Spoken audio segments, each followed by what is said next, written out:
Meski orang ini ahli ibadah, ahli zikir, bahkan ahli puasa, dan juga ahli tahajud, akan tetapi kalau melakukan perbuatan ini, ibadahnya tidak akan diterima oleh Allah Subhanahu wa Ta'ala.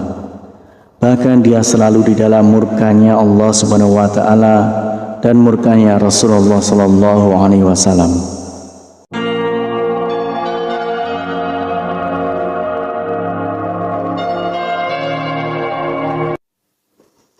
Bismillahirrahmanirrahim. Assalamualaikum warahmatullahi wabarakatuh. Syukur alhamdulillah kita bisa berjumpa lagi di channel ini. Salawat dan salam semoga selalu tercurahkan kepada junjungan kita Nabi besar Muhammad sallallahu alaihi wasallam. Allahumma shalli ala sayyidina Muhammad wa ala ali sayyidina Muhammad. Saudaraku seiman yang dirahmati Allah, banyak maksiat yang dilakukan oleh manusia, namun tidak disadari perbuatan itu dapat meruntuhkan semua ibadah dan dapat tertolak semua ibadahnya kepada Allah Subhanahu wa Ta'ala. Meski orang ini ahli ibadah, ahli zikir, bahkan ahli puasa, dan juga ahli tahajud, akan tetapi kalau melakukan perbuatan ini, ibadahnya tidak akan diterima oleh Allah Subhanahu wa Ta'ala. Bahkan dia selalu di dalam murkanya Allah Subhanahu wa Ta'ala dan murkanya Rasulullah Sallallahu Alaihi Wasallam. Dulu ada seorang lelaki bernama Alqamah, seorang yang rajin dalam masalah ibadah, sholat, puasa, dan sedekah. Namun suatu waktu jatuh sakit yang teramat parah, tepatnya dalam keadaan sakaratul maut. Namun entah kenapa Alqamah yang taat itu kesulitan untuk melafalkan kalimat la ilaha illallah. Sang istri meminta tolong kepada seseorang untuk menemui Rasulullah untuk menyampaikan pesan tentang keadaan suaminya pada Rasulullah Sallallahu Alaihi Wasallam. Nabi pun mengutus Bilal Ali Salman dan Ammar radhiyallahu an untuk datang ke rumah. Di sana mereka menyaksikan betapa Alqamah dalam keadaan yang memprihatinkan. Mereka bertanya-tanya, bagaimana mungkin seorang yang taat pada Allah Subhanahu wa Ta'ala dan Rasulnya itu kesulitan dalam melafalkan kalimat la ilaha illallah. Lidah Alqamah seperti terkunci ketika akan melafalkan kalimat itu. Merasa khawatir, mereka kini mengutus Bilal untuk menyampaikan apa yang mereka saksikan kepada Rasulullah Sallallahu Alaihi Wasallam. Rasulullah pun bertanya, apakah Alqamah masih memiliki ayah dan ibu? Ayahnya sudah meninggal, tapi dia masih memiliki seorang ibu yang sudah tua.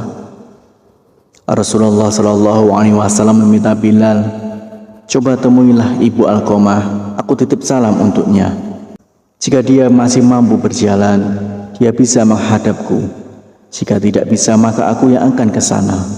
Sebagaimana yang dikatakan Rasulullah Sallallahu Alaihi Wasallam. Bilal menyampaikan itu pada ibu Alqamah tanpa menambah dan mengurangi satu kata pun. Ibu Alqamah berkata, lebih baik aku yang menemui Rasulullah. Meski sedikit bertahti-tahti dengan tongkat sebagai penyangga, ibu Alqamah menemui Rasulullah. Dia mengeluhkan salam dan langsung disambut Rasulullah Sallallahu Alaihi Wasallam. Rasulullah bertanya, jadi bisakah ibu menceritakan bagaimana keadaan Alqamah yang sebenarnya? Kenapa dia nampak kesulitan melafalkan kalimat la ilaha illallah? Padahal setahu saya dia seorang hamba yang rajin dan taat.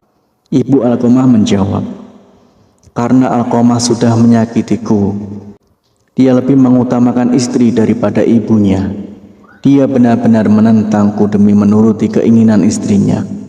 Rasulullah pun mengangguk-anggukkan kepala, tanda mengerti bahwa yang mengunci lidah Alqamah hingga tidak bisa melafalkan kalimat la ilaha illallah adalah karena murka dari ibunya sendiri.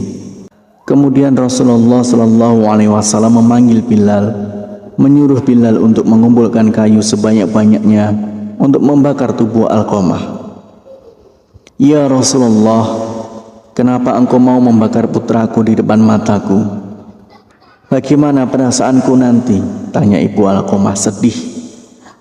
Ya, bagaimanapun seorang ibu, mana bisa melihat putranya dibakar di depan mataku sendiri. Wahai ibu Alqamah, sejatinya siksa Allah nanti di akhirat akan lebih kejam. Segala amal yang dilakukan selama ini tidak dapat diterima oleh Allah karena terhalang akan siksamu. Kebajikan yang dilakukan jadi tidak berguna dan tidak bisa membantu selamat dari api neraka. Rasulullah SAW menjelaskan, jika engkau ingin putramu selamat dari api neraka, kau harus merelakan apa yang telah aku lakukan. Baiklah ya Rasulullah, aku akan memaafkannya. Aku sungguh tak sanggup mengetahui jika anakku akan masuk neraka karena diriku. Rasulullah memerintahkan Bilal untuk mengecek keadaan Alqamah, memastikan apakah Alqamah sudah bisa melambatkan kalimat La ilaha illallah atau belum.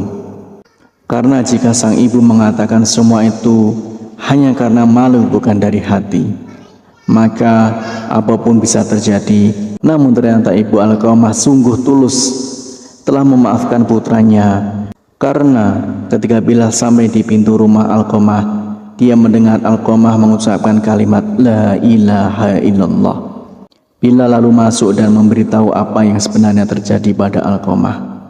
Itu tentang lidah Alqamah yang terkunci tidak bisa mengucapkan kalimat syahadat karena mendapat murka dari ibunya, bahwa segala amal yang dilakukan Alqamah tak dapat menolong karena murkanya seorang ibu.